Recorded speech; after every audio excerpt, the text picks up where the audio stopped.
नमस्कार साथियों। ये पॉलिटिक्स से संबंधित प्रश्न था। भारत की संविधान सभा के संबंध में निम्नांकित कथनों पर विचार कीजिए।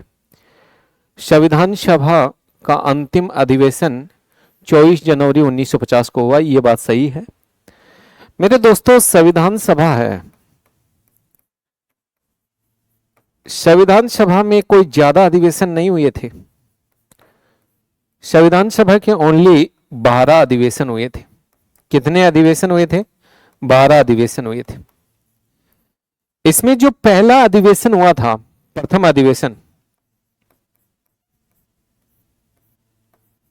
अधिवेशन, ये पहला अधिवेशन है। ये 9 दिसंबर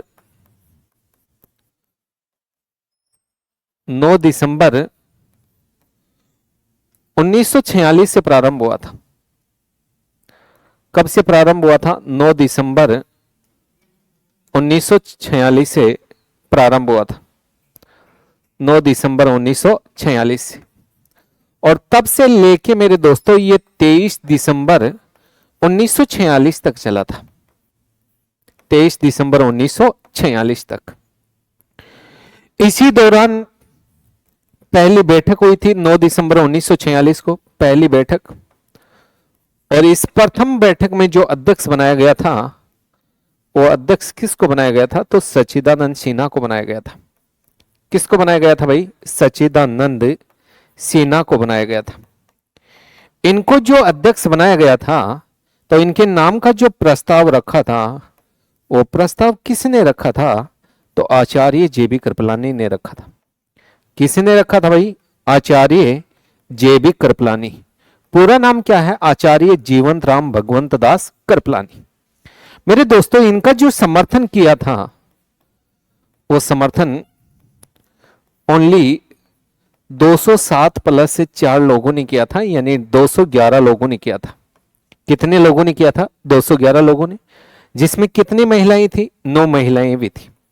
कितनी महिलाएं थी? 9 महिलाएं थी। इनका जो बहिष्कार किया था, वो बहिष्कार किसने किया था? तो मुस्लिम लीग ने किया था। इसका बहिष्कार किसने किया था? मुस्लिम लीग ने। नेक्स्ट, इन्होंने उपसभापति भी बनाया था, उपसभापति। और उपसभापति फ्रैंक एंथोनी को बनाया था। किसको बनाया था? फ्रैंक एंथोनी को। उसके बाद में नेक्स्ट, इसी प्रथम अधिवेशन के दौरान 11 दिसंबर 1946 की बातें कर रहा हूं। 11 दिसंबर 1946 को हुआ क्या था मेरे दोस्तों? अध्यक्ष डॉक्टर राजेंद्र प्रसाद को बनाया गया था। अध्यक्ष किसको बनाया गया था? डॉक्टर राजेंद्र प्रसाद को बनाया गया था। डॉक्टर राजेंद्र प्रसाद। इन्होंने 2 नामांकन पत्र भरे थे। कितने नामांकन पत्र भरे थे? 2 नामांकन पत्र भरे थे। प्रथम नामांकन जो पत्र भरा था, उसमें प्रस्तावक थे वो आचार्य जेबी कृपलानी थे और अनुमोदक सरदार वल्लभ भाई पटेल थे। दूसरे जो नामांकन पत्र भरा था, उसमें जो प्रस्तावक थे वो हरे कृष्ण मेहताब थे, और जो अनुमोदक थे वो नंदलाल बोस थे। उसके बाद में नेक्स्ट, उपाध्यक्ष बनाया गया था मेरे दोस्तों। लेकिन उपाध्यक्ष किसको बनाया गया था? तो हरीशचंद्र मुखर्जी को बनाया गया था। किसको बनाया गया था? हरीशचंद्र मुखर्जी को बनाया गया था। तो ये पहला कथन क्या कह रहा है कि संविधान सभा का अंतिम अधिवेशन 24 जनवरी 1950 को हुआ था। बिल्कुल हुआ था। 11 दिसंबर 1946 से लेकर 24 जनवरी 1950 तक संविधान सभा के जो अध्यक्ष रहे थे, वो संविधान सभा के अध्यक्ष कौन रहे? डॉक्टर राजेंद्र प्रसाद। इसीलिए डॉक्टर राजेंद्र प्रसाद को संविधान सभा का कैसा अध्यक्ष माना जाता है? अस्थायी अध्यक्ष माना जाता है। और सच्चिदानंद सिन्हा है, उनको संविधान सभा का कैसा अध्यक्ष माना जाता है? अस्थायी अध्यक्ष माना जाता है। कैसा अध्यक्ष? दोनों जो लाला पैदा हुए थे, सच्चिदानंद भी बिहार में ही है। इनका संबंध कहां से रहा है? बिहार से। और डॉक्टर राजेंद्र प्रसाद का संबंध भी कहां से रहा है मेरे दोस्तों? बिहार से रहा है। तो पहला कथन है, ये तो सही जा रहा है। दूसरा कथन, इस अंतिम अधिवेशन में डॉक्टर राजेंद्र प्रसाद भारत के राष्ट्रपति पद पर विधिवत निर्वाचित घोषित किए गए। ये बात सही है क्या? बिल्कुल सही है। मेरे दोस्तों 24 जनवरी 1950 को इस संविधान सभा के सदस्यों ने डॉक्टर राजेंद्र प्रसाद को क्या बना दिया था? राष्ट्रपति। उसके बाद पहली बार जो इलेक्शन हुए थे वो 1952 में हुए थे।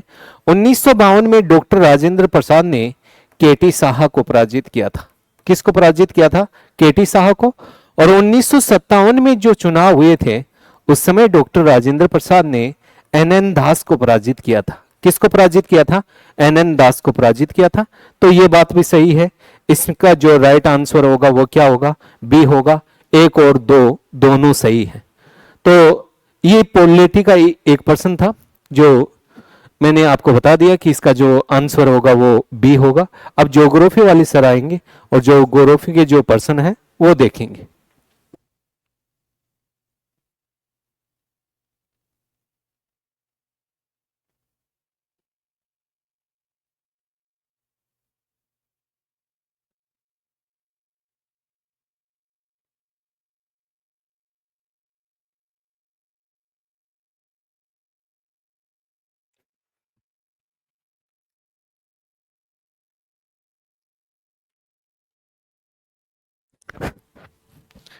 हेलो फ्रेंड्स, नमस्कार। मैं लालचंद सर, प्रयास एजू हब में आपका हार्दिक स्वागत है।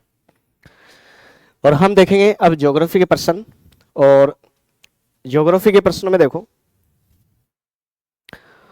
कौन कौन से क्वेश्चन हैं। तो हम स्टार्टिंग से चलते हैं।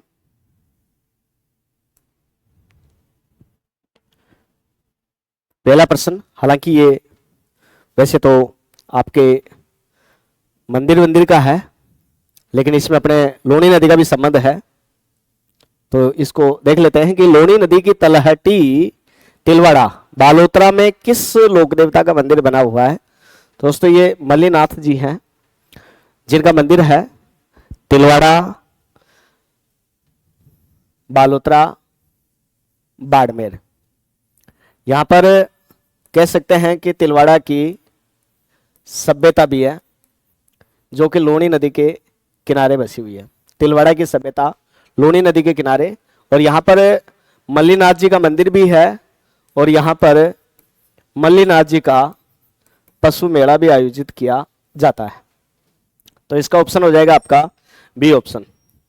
उसके बाद में देखेंगे राजस्थान की निम्नलिखित झीलों में से कौन सी झील राष्ट्रीय झील संरक्षण कार्यक्रम में, राष्ट्रीय झील संरक्षण कार्यक्रम, नेशनल लेक कंजर्वेशन कह सकते हैं एनएलसी के अंतर्गत शामिल नहीं है? तो देखो, एक तो आना सागर ये तो है, पिछोला भी है, फतेह सागर भी है, और इसमें कोलायत शामिल नहीं है।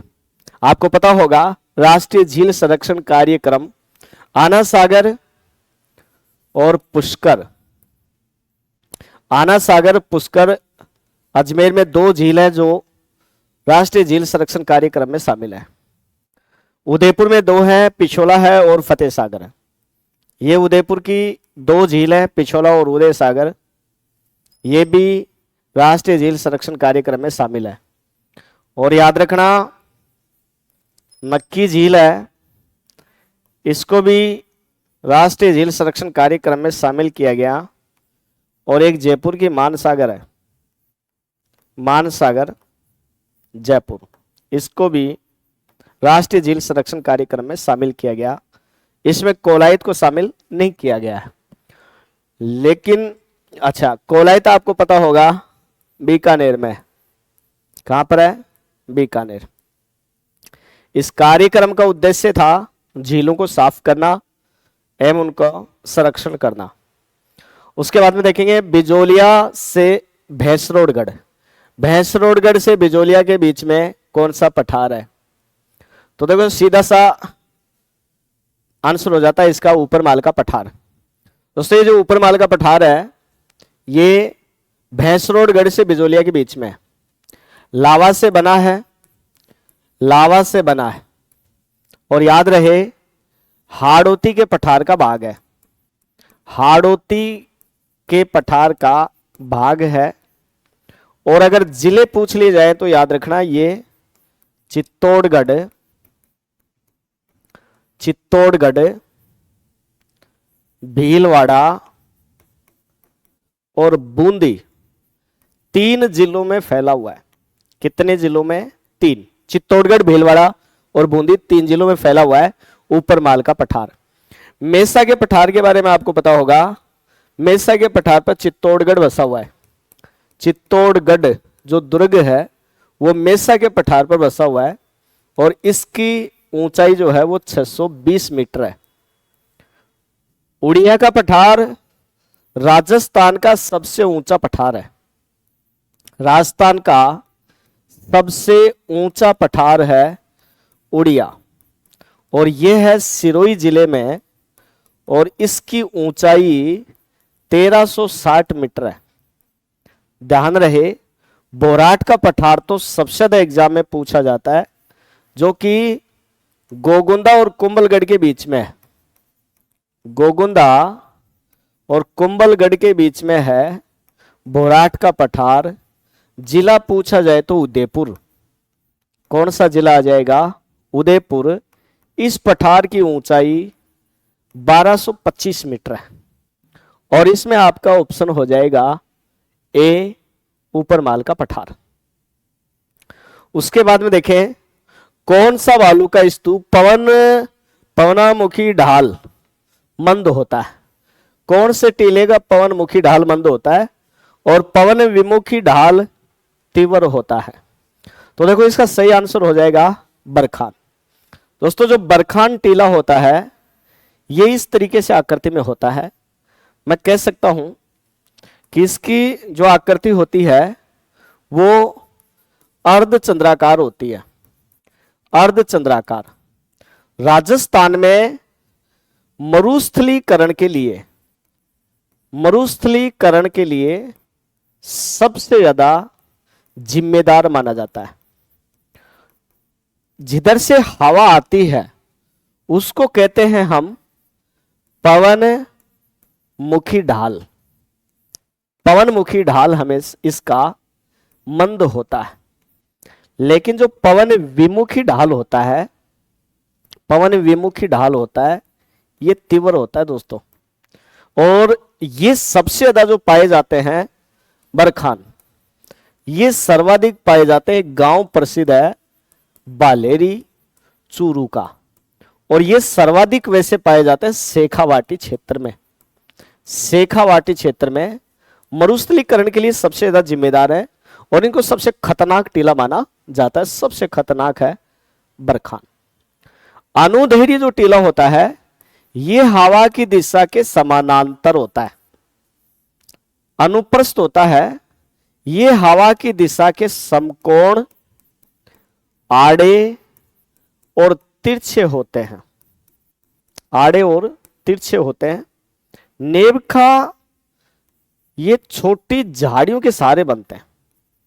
छोटी झाड़ियों के सहारे, छोटी झाड़ियों के सहारे जो टीले बनते हैं उनको नेबखा भी कहते हैं और इसका एक नाम और भी है, इसे सब्र काफिज भी कहते हैं। सब्र काफिज या नेबखा। और इसमें आपका ऑप्शन हो जाएगा सी, बरखान। अगला प्रश्न देखेंगे, शीतकालीन वर्षा माउट किससे होती है? तो देखो सबको पता होगा ये पश्चिमी विक्षोभों के द्वारा होती है। डी ऑप्शन हो जाएगा पश्चिमी विक्षोभ।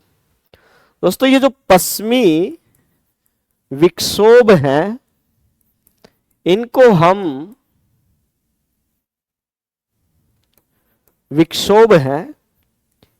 हम भूमध्य सागरीय चक्रवात भी कहते हैं। तो ये जो वर्षा होती है भूमध्य सागरीय चक्रवातों से होती है, पश्चिमी विक्षोभों से होती है, भूमध्य सागरीय चक्रवातों से होती है। और होती किसके कारण है? तो ये होती है जेट स्ट्रीम के कारण। जेट स्ट्रीम के कारण मैं कह सकता हूं कि ये चक्रवात राजस्थान में आ जाते हैं। जेट स्ट्रीम के प्रभाव के कारण ये चक्रवात राजस्थान में आ जाते हैं और राजस्थान में शीतकाल में वर्षा करवाते हैं, जिनको हम स्थानीय भाषा में मावट कहते हैं। इसी मावट को गोल्डन ड्रॉप्स कहते हैं। गोल्डन ड्रॉप्स मतलब सोने की बूंदें। इससे सबसे ज्यादा जो फसल लाभान्वित होती है वो है रबी की फसल। रबी की फसल से सबसे ज्यादा लाभ होता है, रबी की फसल को सबसे ज्यादा लाभ होता है। इसमें भी सबसे ज्यादा लाभान्वित जो फसल है वो गेहूं है, सरसों है, चना है, राई है, मेथी है, जौ है, तारामीरा है। ये फसलें इससे सबसे ज्यादा लाभान्वित होती हैं। मटर है, अलसी है और मसूर है। सबसे ज्यादा लाभान्वित फसल गेहूं, सरसों, जो चना, रबी की फसल। तो शीतकालीन वर्षा होती है। मावठ से राजस्थान में लगभग 10% जो वर्षा है वो मावठ से प्राप्त होती है दोस्तों, याद रखना। जबकि राजस्थान में सर्वाधिक जो वर्षा होती है वो दक्षिणी पश्चिम मानसून से होती है। लगभग राजस्थान की कुल वर्षा का 90% जो प्राप्त होती है वो दक्षिणी पश्चिम मानसून से होती है। तो अगर प्रश्न आ जाए कि राजस्थान में सर्वाधिक वर्षा कौन से मानसून से होती है तो ऑप्शन हो जाएगा दक्षिणी पश्चिमी मानसून। दोस्तों याद रखना, सबसे ज्यादा वर्षा होती है दक्षिणी पश्चिम मानसून से, लेकिन मावठ होती है और ये होती है पश्चिमी विक्षोभों से। उसके बाद में देखिए अगला प्रश्न, राजस्थान का कौन सा शहर मेहंदी नगरी कहलाता है? मेहंदी नगरी, मेहंदी शहर, और कहते हैं सोजत। सोजत पाली, सोजत पाली के अंदर मेहंदी उत्पादन में सोजत पाली का पूरे राजस्थान में प्रथम स्थान है। दोस्तों एक लाल सुर्ख मेहंदी याद रखना, लाल सुर्ख मेहंदी, और ये सबसे ज्यादा होती है गिलुंड राजसमंद में। गिलुंड राजसमंद, गिलुंड राजसमंद, लाल सुर्ख मेहंदी। और मेहंदी के लिए वैसे प्रसिद्ध है सोजत पाली। अगला प्रश्न देखें, जैविक पदार्थ का केंचुओं की सहायता से खाद में बदलना क्या कहलाता है? तो ये तो आपको पता होगा, वर्मी कंपोस्टिंग। यानी जो वर्मी कंपोस्ट होता है ये केंचुआ की खाद होती है, और केंचुआ की जो खाद है, केंचुआ की जो खाद है इसको हम वर्मी कंपोस्ट कहते हैं। और दोस्तों याद रखना, ये जो वर्मी कंपोस्ट है ये उत्तम क्वालिटी का सर्वोत्तम खाद माना जाता है, और इसलिए जो केंचुआ होता है इस केंचुआ को किसान का मित्र कहते हैं, किसान का मित्र।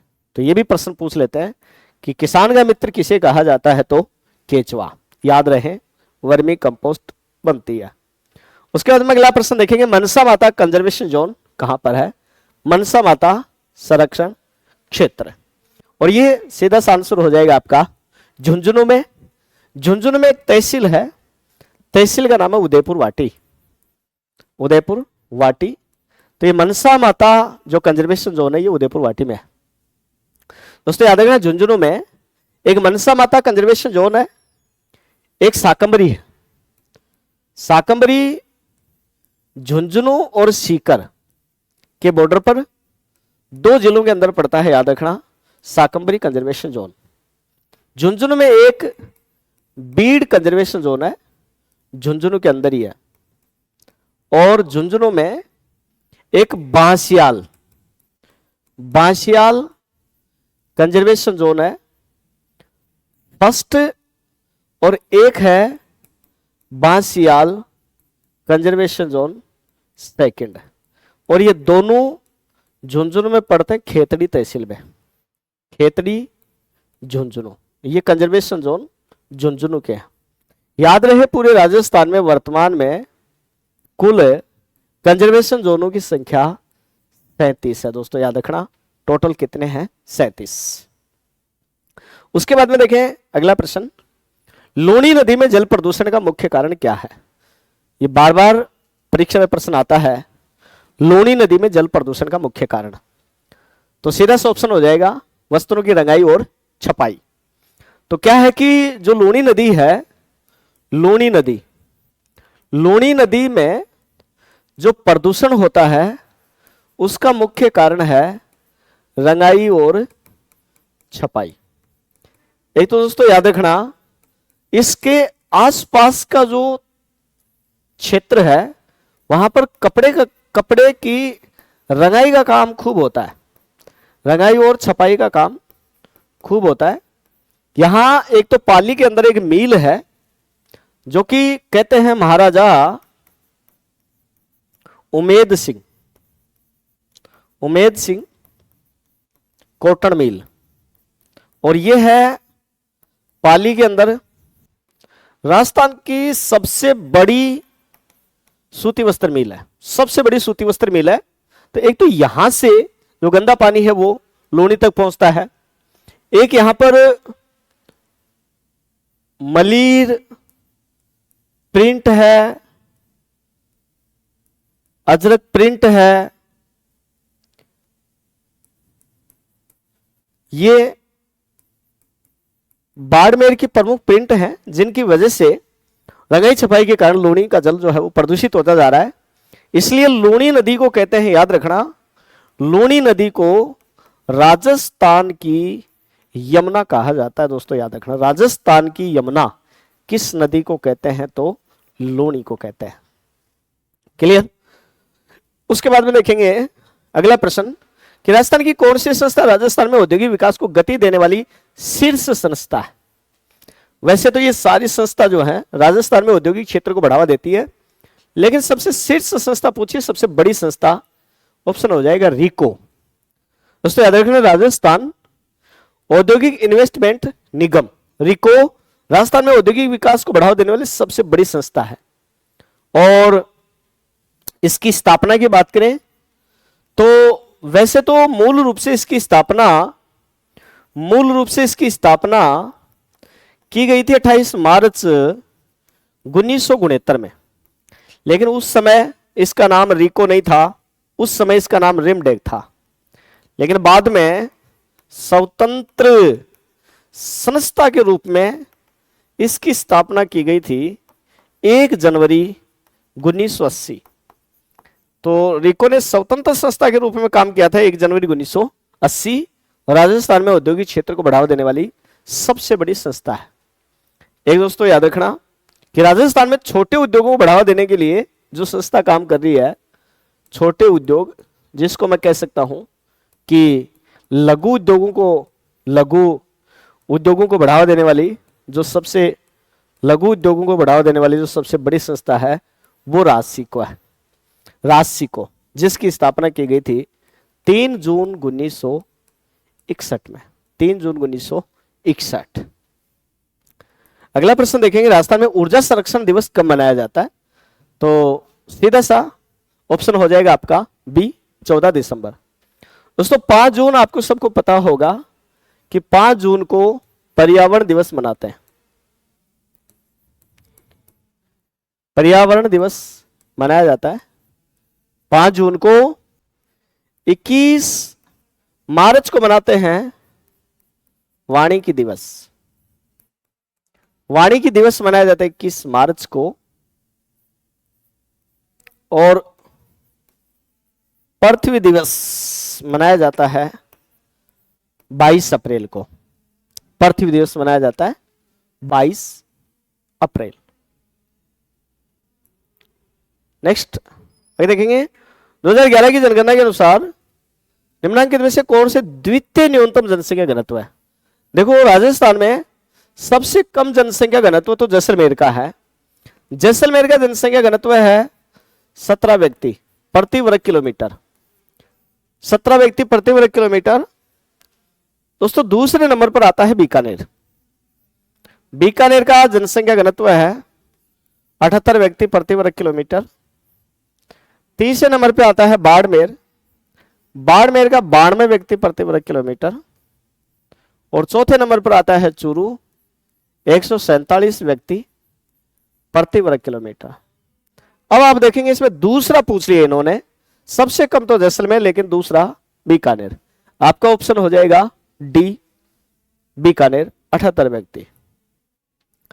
उसके बाद में देखेंगे राजस्थान पर्यटन प्रोत्साहन नीति 2022 के अंतर्गत देशी और विदेशी फिल्म निर्माताओं को कितनी धनराशि की सब्सिडी का प्रावधान किया गया? तो इसमें सीधा याद रखना 2 करोड़, मतलब सी ऑप्शन हो जाएगा आपका correct answer. Palace on wheels एक लग्जरी पर्यटन ट्रेन कब शुरू की गई? Palace on wheels 26 January 1982। Palace on wheels दोस्तों याद रखना, ये जो ट्रेन है ये एक शाही रेलगाड़ी है, शाही रेलगाड़ी है ये, और बिल्कुल लग्जरी ट्रेन है। कभी देखना आप, बहुत ही शानदार गाड़ी है जो कि दिल्ली से स्टार्ट होती है और दिल्ली से स्टार्ट होकर के राजस्थान में जयपुर जाती है, जयपुर से जोधपुर और जोधपुर से जैसलमेर, जैसलमेर वापस रिटर्न में उदयपुर, उदयपुर से फिर चली जाएगी इधर सवाई माधोपुर और सवाई माधोपुर से फिर ये आगरा होते हुए वापस दिल्ली को जाती है। वापस किसको चली जाती है? दिल्ली। और ये जो गाड़ी है ये स्पेशल पर्यटकों के लिए शुरू की गई है, लग्जरी पर्यटन ट्रेन है ये। 26 जनवरी 1982 को शुरू की गई। नेक्स्ट है, पर्यटकों को ठगी और अवांछित तत्वों से बचाने के लिए जयपुर में कौन सा ऑपरेशन चलाया गया? और ये ऑपरेशन चलाया गया था ऑपरेशन स्वागत। डी ऑप्शन हो जाएगा। उसके बाद में देखें, ग्रेनाइट, नाइस और शिष्ट चट्टानों से विखंडन से कौन सी मिट्टी बनती है? चट्टाने देखना, 3 चट्टाने, नाम ही अलग से होगा। लाल पीली मिट्टी, याद रहे रेतीली मिट्टी विशेषतः ग्रेनाइट चट्टानों के टूटने से बनती है। इसमें ग्रेनाइट चट्टानों का विखंडन होता है। काली मिट्टी में ज्यादातर बेसाल्टिक चट्टानों का विखंडन होता है, बेसाल्टिक चट्टान। दोमट होती है, विशेषतः ये नदियों द्वारा निक्षेपित होती है, नदियों द्वारा बहाकर लाई जाती है, नदियों द्वारा निक्षेपित होती है, बहा करके लाई जाती है। और लाल पीली जो मिट्टी है ये ग्रेनाइट, नाइस और शिष्ट चट्टानों के विखंडन से बनती है। दोस्तों याद रखना।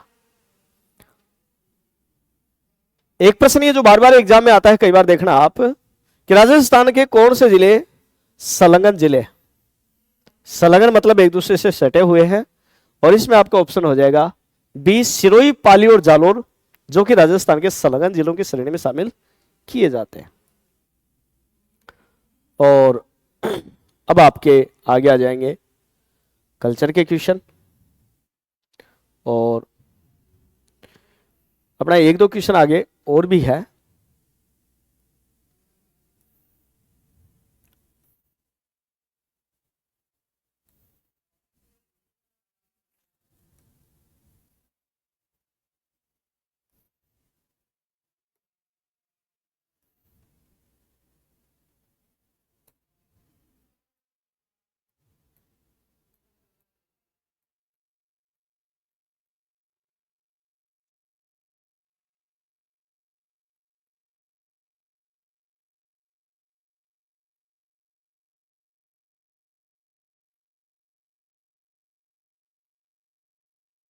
हाँ, एक प्रश्न है ये 130 का देखेंगे कि राजस्थान में सर्वाधिक विद्युत उत्पादन किस स्रोत से होता है?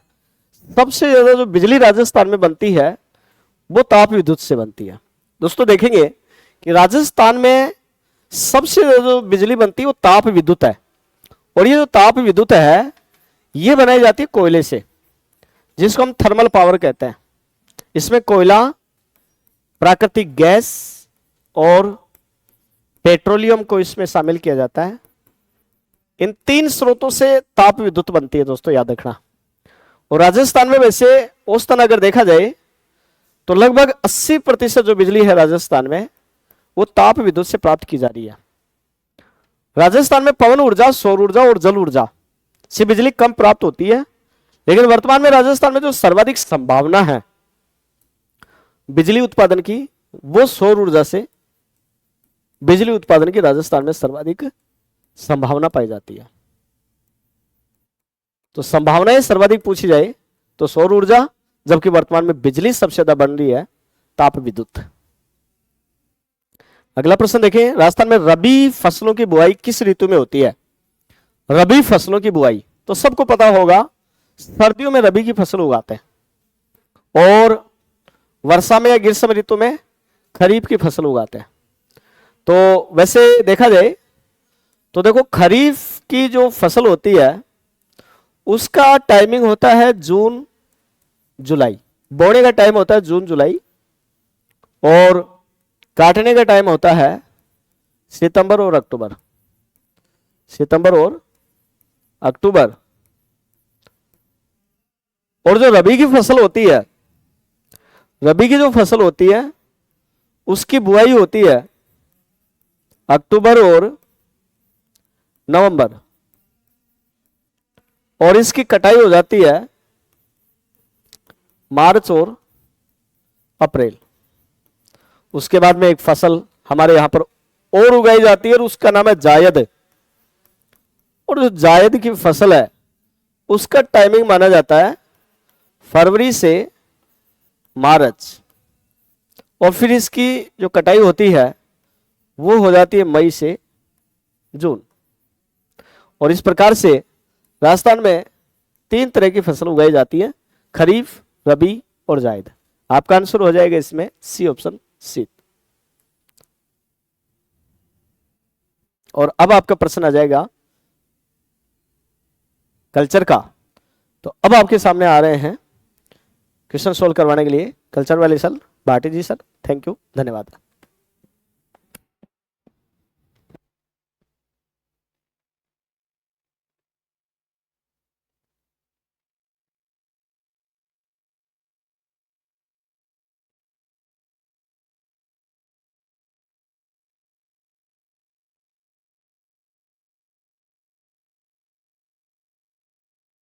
हाँ, नमस्ते नमस्ते नमस्ते, नमस्कार, सत श्री अकाल, जय हिंद, जय Bharat, good evening, good evening.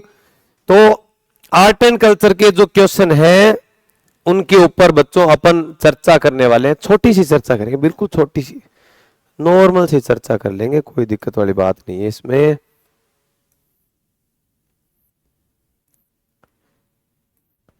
अच्छे यूं हैं,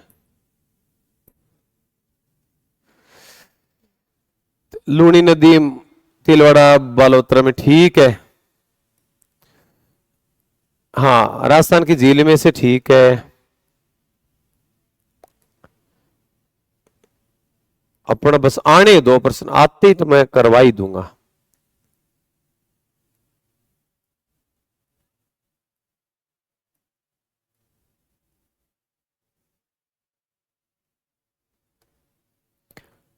चित्तौड़गढ़ जिले के बस्सी गांव के खेरादियों का पुश्तैनी व्यवसाय है कांवड़ बनाना, और कांवड़ बनती है मित्रों बस्सी में। बस्सी कहां है?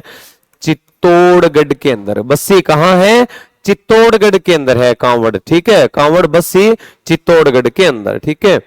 हाड़ौती का खजुराहो कहते हैं भिंड देवरा। भिंड देवरा है रामगढ़ में, रामगढ़ वालों, रामगढ़ है 12 के अंदर, भिंड देवरा 12। हाड़ौती का खजुराहो या मिनी खजुराहो, या मिनी खजुराहो कहते हैं भिंड देवरा को, ठीक है। और किराड़ू बाड़मेर को राजस्थान का क्या कहते हैं? खजुराहो कहते हैं। और जगत गांव जो उदयपुर में है उसको मेवाड़ का खजुराहो कहते हैं, मेवाड़ का खजुराहो कहते हैं। मारवाड़ के राजाओं की संकटकालीन राजधानी थी सिवाना किला, सिवाना बाड़मेर। सिवाना बाड़मेर में है। सिवाना कहां है? बाड़मेर में। मांगी भाई लक्ष्मण दास कामड़ 13 ताली नृत्य के क्या हैं? कलाकार हैं। बिनोटा, बिनोटा जो है, बिनोटा दुल्हा दुल्हन के विवाह की जूतियां है बिनोटा, ठीक है। फिर डामोर जनजाति पाई जाती, डै डामोर, डै डूंगरपुर, डूंगरपुर के पास है बांसवाड़ा। फिर राजस्थान में मीनाकारी कहां की प्रसिद्ध है? तो राजस्थान में मीनाकारी जयपुर की, मीनाकारी जयपुर की प्रसिद्ध है। किस बोली में छ का प्रयोग होता है बच्चों? ढूंढाड़ी में छ, छा, छो, आ रही छू, जा रही छू, ठीक है, खा रही छो, ठीक है। ये अपने इतने प्रश्न हो गए, इसके बाद में अपने देखते हैं आगे।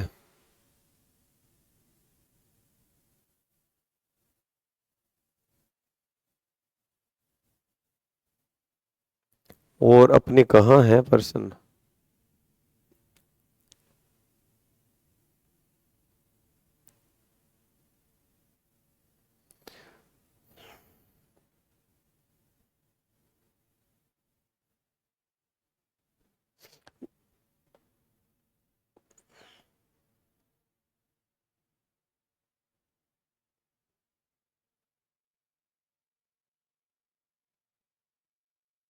देलवाड़ा के जैन मंदिर किस स्थान पे है? माउंट आबू में। माउंट आबू कहां है? सिरोही के अंदर। माउंट आबू सिरोही में क्या है? देलवाड़ा के जैन मंदिर है।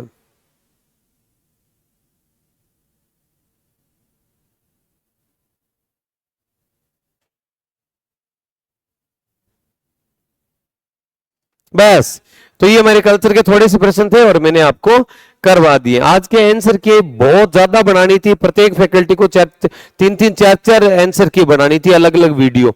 और सब फैकल्टी के आप देखो कम से कम 15-20 टीचर मिलके प्रत्येक टीचर तीन तीन चार चार वीडियो बनाएंगे तो कितने सारे वीडियो आज रिकॉर्ड करने पड़ रहे हैं। इसलिए ज्यादा सॉल्यूशन में हमेशा डिटेल ज्यादा करवाते हैं। आज डिटेल नहीं, केवल आपको उत्तर उत्तर बताइए, चिंता नहीं करनी है, ठीक है।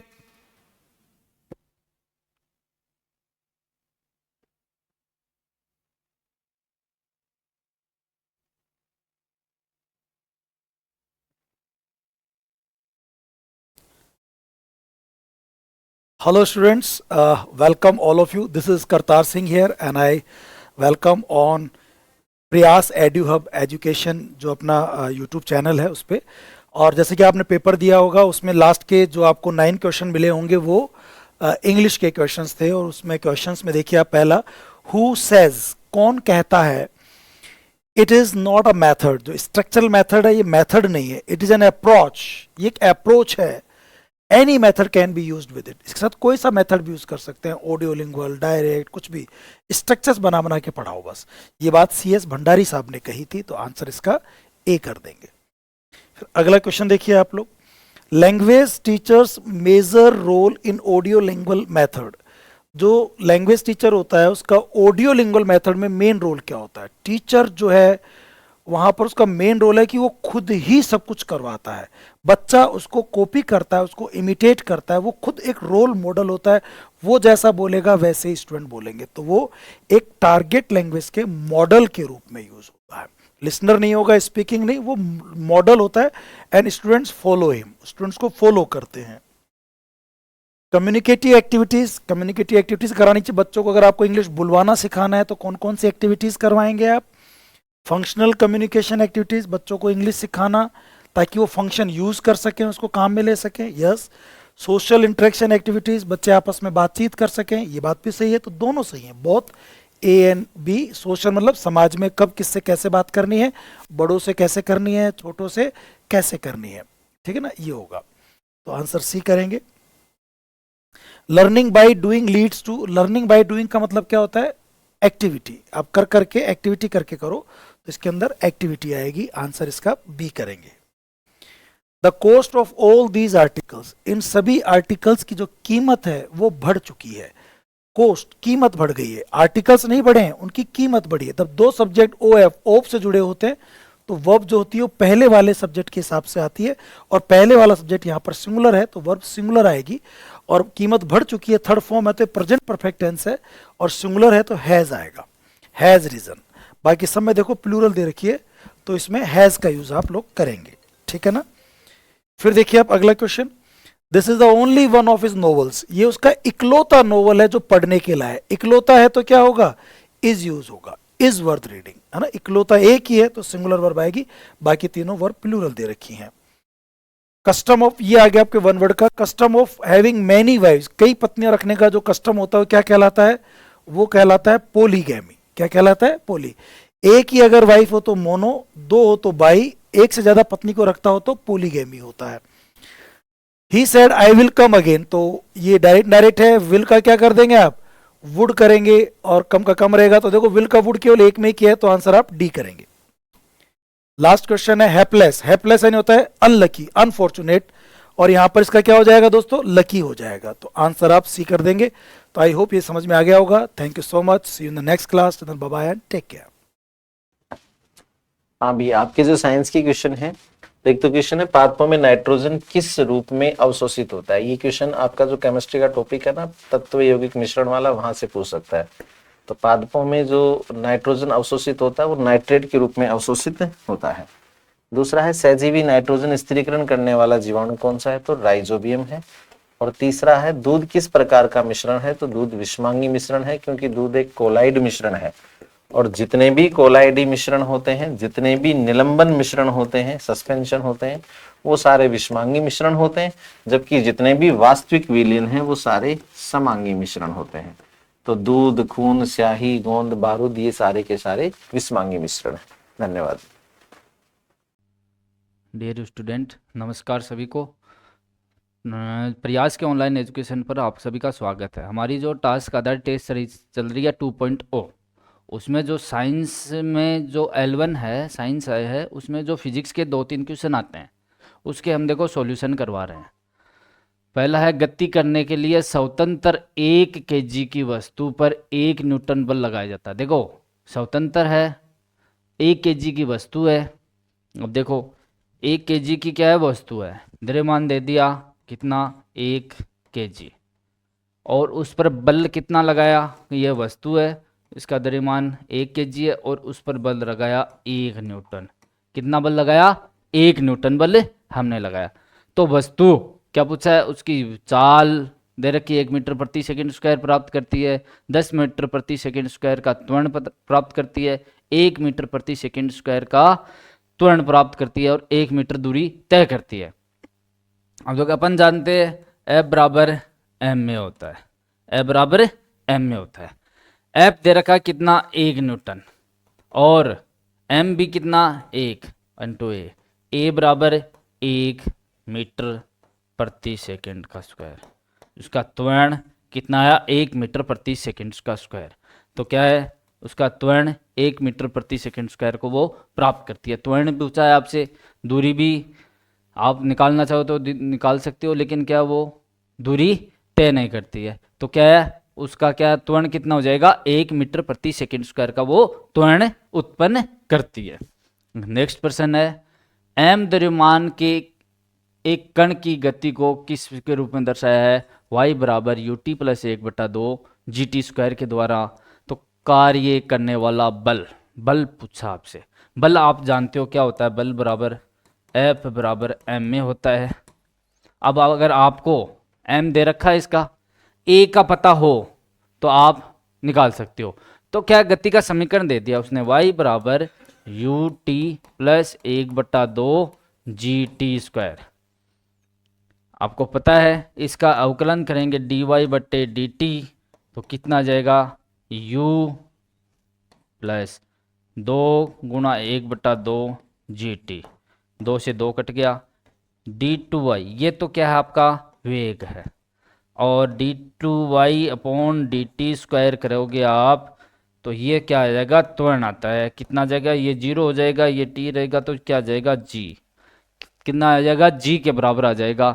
आप जैसे ही F बराबर m इंटू जी करोगे तो आपका उत्तर आ जाएगा mg, उस पर इतना बल लग रहा है। यही पूछा, कार्य करने वाला बल का मान कितना है, तो आपसे पूछा है F बराबर mg, ऑप्शन ए इसका राइट आंसर है। नेक्स्ट प्रश्न जो केमिस्ट्री से संबंधित है, समांगी विषमांगी, जो आपको केमिस्ट्री वाले सर इसके सॉल्यूशन करवाएंगे। धन्यवाद सभी को। रजू,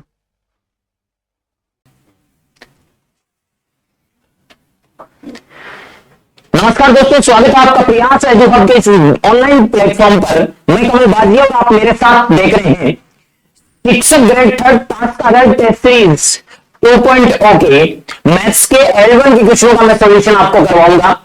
और इन सॉल्यूशन की सीरीज में आपको जितने भी जो प्रयास जो हमने ऑफलाइन और ऑनलाइन पेपर करवाए हैं उनका सॉल्यूशन चाहिए तो हमारे इस यूट्यूब चैनल को सब्सक्राइब करना ना भूलें।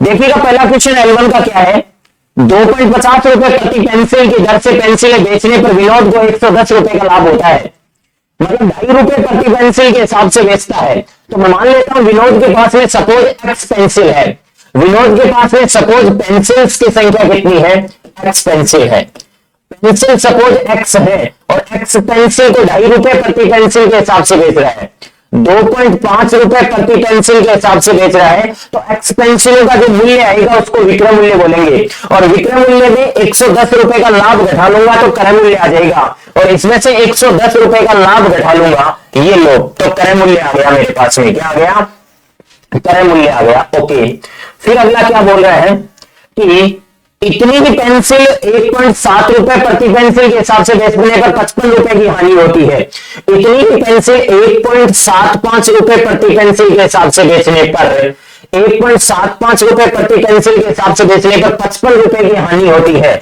तो हानि जब भी विक्रय मूल्य में जोड़ देते हैं तो भी बंधु क्या प्राप्त हो जाता है, क्रय मूल्य हो जाता है। और उन पेंसिलों का क्रय मूल्य तो समान ही होना चाहिए, इसका मतलब दोनों के बीच में बराबर का चिन्ह लगा दो। तो 2.5 रुपए के हिसाब से एक्स पेंसिलों के विक्रय मूल्य में से उसका लाभ घटा दो, क्रय मूल्य आ जाएगा। और 1.75 रुपए प्रति पेंसिल के हिसाब से एक्स पेंसिलों के विक्रय मूल्य में हानि जोड़ दो, क्रय मूल्य आ जाएगा। दोनों क्रय मूल्य को आपस में बराबर कर दो, दोनों क्रय मूल्य को आपस में बराबर करेंगे तो मेरे बंधु बताओ 1.75 अगर 2.5 में से घटेगा, 2.5 में से घटेगा तो x तो मैं कॉमन ले लूंगा, क्या ले लूंगा, कॉमन है। और 2.50 में से 1.75 इधर आके घटेगा तो बराबर में उधर 110 रहेगा प्लस का, और 55 भी हो जाएगा किसका, प्लस का पहले से है। तो मेरे बंधु बताओ 175 घटा लेते हैं 250 में से, तो 25 जोड़ोगे 25 पैसे तो 2 रुपए हो जाएंगे, इसका मतलब 0.75 आ जाएगा। तो 0.75 आ जाएगा आपके पास में। ओके, ये बराबर हो जाएगा किसके, 165 के। ओके, यहां से x गुना इसको 75 बट्टा क्या लिख सकते हैं मेरे बंधु, 100 लिख सकते हैं, बराबर कितना हो गया, 165 हो गया। ओके, हाँ जी, ये कैंसिल आउट कर देंगे। 25 का भाग 3 बार और 25 का भाग कितनी बार, 4 बार। 3 का भाग 3 5 15 बचेगा 1 और 3 5 15 और 55 को 4 से गुणा करोगे तो ये हो जाएगा 200 कितना, 20। कितना हो जाएगा, 5 के 20 और 5 के 20 और 2 कितना, 22। 220 पेंसिलें, तो राइट आंसर कौन सा हो जाएगा, ए हो जाएगा। ओके दोस्तों, नेक्स्ट इसके बाद में अगला क्वेश्चन, निम्न में से असत्य कथन कौन सा है, गलत कथन छांटना है। पूर्ण संख्याओं का समूह योग संक्रिया के लिए समर्थ होता है। क्या पूर्ण संख्या में पूर्ण संख्या जोड़ने पर हमेशा पूर्ण ही आती है क्या, समर्थ का मतलब क्लोज की बात कर रहे हैं, किसकी बात कर रहे हैं, क्लोज की बात कर रहे हैं। क्या पूर्ण संख्या में पूर्ण संख्या जोड़े तो हमेशा पूर्ण संख्या ही प्राप्त होती है क्या, समर्थ का मतलब ही यही है कि किसी होल नंबर में अगर होल नंबर जोड़े तो होल नंबर ही प्राप्त होनी चाहिए। बिल्कुल सही बात है, होल नंबर ही प्राप्त होती है, इसका मतलब ये तो सही कथन है।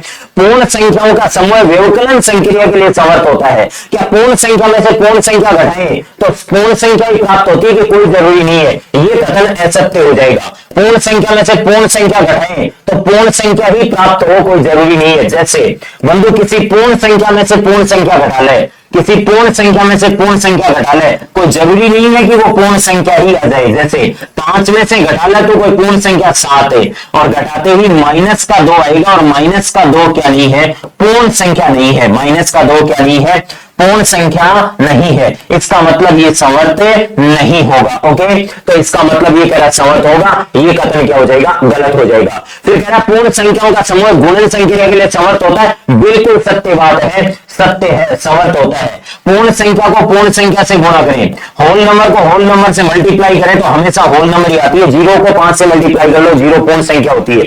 और पूर्ण संख्याओं का समूह भाग संक्रिया के लिए समर्थ नहीं होता है, बिल्कुल सत्य बात है कि भाग संक्रिया के लिए समर्थ नहीं होता है। कि पूर्ण संख्या में किसी पूर्ण संख्या का भाग दें, किसी पूर्ण संख्या में पूर्ण संख्या का भाग दें तो कोई जरूरी नहीं पूर्ण संख्या ही प्राप्त हो। जैसे 5 एक पूर्ण संख्या, इसमें 2 का भाग लगाया आपने तो 2.5 आया, ये पूर्ण संख्या नहीं है अपने आप में। तो समर्थ का मतलब क्या होता है कि उस कैटेगरी के 2 नंबर को जोड़ने पर उसी कैटेगरी की आनी चाहिए और तब तो समर्थ होगी, और नहीं आती है तो समर्थ नहीं होगी। तो योग गुणा के लिए समर्थ होते हैं लेकिन घटाव और भाग के लिए समर्थ नहीं होते, लेकिन ये फिर भी जबरदस्ती कह रहा होते हैं, तो ये ऑप्शन क्या हो जाएगा, गलत कथन हो जाएगा। फिर कह रहा है कि एक कोण ए बी का रेखिक युग्म कोण है। इसका मतलब ये तो डेफिनेटली सत्य है कि रेखिक युग्म कोणों का योग कितना होता है, 180 डिग्री। एक कोण ए बी का रेखिक युग्म कोण है, लीनियर पेयर ऑफ एंगल्स का सम ऑलवेज 180 डिग्री होता है। तो फिर इसमें अगले ने कहा कि बी अपने संपूरक कोण के 1/5 से 24 ज्यादा है। बी अपने संपूरक कोण है तो बी का संपूरक कोण कितना होगा, बी अपने संपूरक कोण, बी का संपूरक कोण होगा 180 माइनस बी। कितना होगा, 180 माइनस बी। बी अपने संपूरक कोण के 1/5 से 24 ज्यादा है। बी अपने संपूरक कोण है 180 माइनस बी, 180 माइनस बी के 1/5 से 24 ज्यादा है। 1/5 निकाल के 24 और जोड़ो तब जाके किसका मान आएगा, बी का मान आएगा। मेरे बंधु पूरी समीकरण को 5 से गुणा कर दूं, पूरी समीकरण को 5 से गुणा कर दो तो इधर को 5 भी आएगा और ये कट जाएगा, 180 माइनस बी बचेगा और 24 5 कितना होता है, 120 डिग्री आएगा। ओके हाँ जी, 5 चौके 20, 5 चौके 5 दूनी 10 और 2 12। ओके मेरे बंधु बताओ ये कितना बी आएगा, 6b बराबर आ जाएगा कितना, 300। 6b बराबर कितना आ गया, 300। 180 प्लस 20 200, 200 प्लस 100 300। तो b का मान तो यहां से कितना आ गया, 50 डिग्री। और b का मान 50 डिग्री आ गया तो मेरे बंधु a प्लस b दोनों का योग कितना होना चाहिए, 180 डिग्री। तो a का मान कितना आएगा, यहां पे a का मान आएगा 130 डिग्री, कितना आएगा, 130 डिग्री। तो कह रहा है a के आधे का पूरक कोण, a के आधे का पूरक कोण, इसका आधा कितना होगा बंधु बताओ, इसका आधा होगा 65 डिग्री। कितना होगा, 65 डिग्री। आधे का पूरक कोण, तो बताओ बंधु इसका पूरक कोण क्या होगा। पूरक कोणों का योग हमेशा कितना डिग्री होता है, 90 डिग्री। कॉम्प्लीमेंट्री एंगल्स का सम हमेशा कितना होता है, 90 डिग्री। इस पूरक को कॉम्प्लीमेंट्री बोलते हैं, क्या बोलते हैं, कॉम्प्लीमेंट्री बोलते हैं। और कॉम्प्लीमेंट्री एंगल्स जो होते हैं इनका योग हमेशा मेरे बंधु कितना होता है, 90 डिग्री होता है। योग कितना होता है, 90 डिग्री होता है। तो मैं यहां से कह सकता हूं कि आपके पास में 90 में से 65 घटाओ, 60 घटाओगे तो 30 बचेगा और 5 और घटाओ 25 डिग्री आएगा। कितना डिग्री आएगा, 25 डिग्री आएगा। ठीक बात है। तो अपन कह सकते हैं इसका पूरक कोण 25 डिग्री। राइट आंसर कौन सा हो गया, सॉरी बी आंसर राइट हो गया। ओके हाँ जी, नेक्स्ट इसके बाद में अगला क्वेश्चन क्या कह रहा है कि एक वर्ग की भुजा 14 सेंटीमीटर है और एक आयत का क्षेत्रफल इस वर्ग के क्षेत्रफल के बराबर है। एक वर्ग की भुजा 14 सेंटीमीटर है, किसी वर्ग की भुजा 14 सेंटीमीटर है तो आयत का क्षेत्रफल इस वर्ग के क्षेत्रफल के बराबर है। आयत की लंबाई 49 है तो आयत की लंबाई और चौड़ाई का अंतर, आयत की लंबाई 49 है, चौड़ाई का हमें पता नहीं है। आयत का क्षेत्रफल होता है लंबाई गुणा चौड़ाई, लंबाई गुणा चौड़ाई बराबर, ये क्षेत्रफल वर्ग के क्षेत्रफल के बराबर है। वर्ग का क्षेत्रफल हो जाएगा 14 इंटू कितना, 14। 7 का भाग 7 बार है, 7 का भाग कितनी बार, 2 बार। 7 का भाग 2 बार तो b का मान कितना आ गया, 2 दूनी 4। और b का मान अगर 4 आ गया तो आपको कह रहा लंबाई और चौड़ाई का अंतर चाहिए। तो 4 और 49 का अंतर कितना होगा बंधु, 45 हो जाएगा। कितना हो जाएगा, लंबाई और चौड़ाई का अंतर कितना हो जाएगा, 45 हो जाएगा। नेक्स्ट इसके बाद में अगला लास्ट क्वेश्चन, यदि सभी अभाज्य संख्याओं का योग अक्स है, सभी अभाज्य संख्याओं का योग अक्स है, सारी अभाज्य संख्याएं कौन सी होती है, 2 3 5 7 11 13 17 19 23 29 31 ऐसे दुनिया की सारी अभाज्य संख्याओं का, दुनिया की सारी अभाज्य संख्याओं का योग कितना है मेरे बंधु, x है। ओके और फिर कह रहा है कि सभी विषम अभाज्य संख्याओं का योग y है। विषम अभाज्य संख्याएं कौन कौन सी है, विषम अभाज्य संख्याओं में सिर्फ और सिर्फ मेरे बंधु विषम अभाज्य संख्याओं में 2 नहीं होगा। क्या नहीं होगा, विषम अभाज्य संख्याओं में 2 नहीं होगा। इनका योग कितना है, y है। तो कह रहा है कि x माइनस y क्या होगा, x का मतलब सब और y का मतलब 2 को छोड़ के, तो इसका मतलब x माइनस y में हमेशा अंतर सिर्फ कमी किसकी रहेगी, 2 की रहेगी। तो x माइनस y का मान हमेशा कितना होगा, 2। ओके दोस्तों थैंक यू। तो इसी प्रकार के सॉल्यूशनों से जुड़े रहने के लिए हमारे इस YouTube चैनल को सब्सक्राइब जरूर करें। Thank you.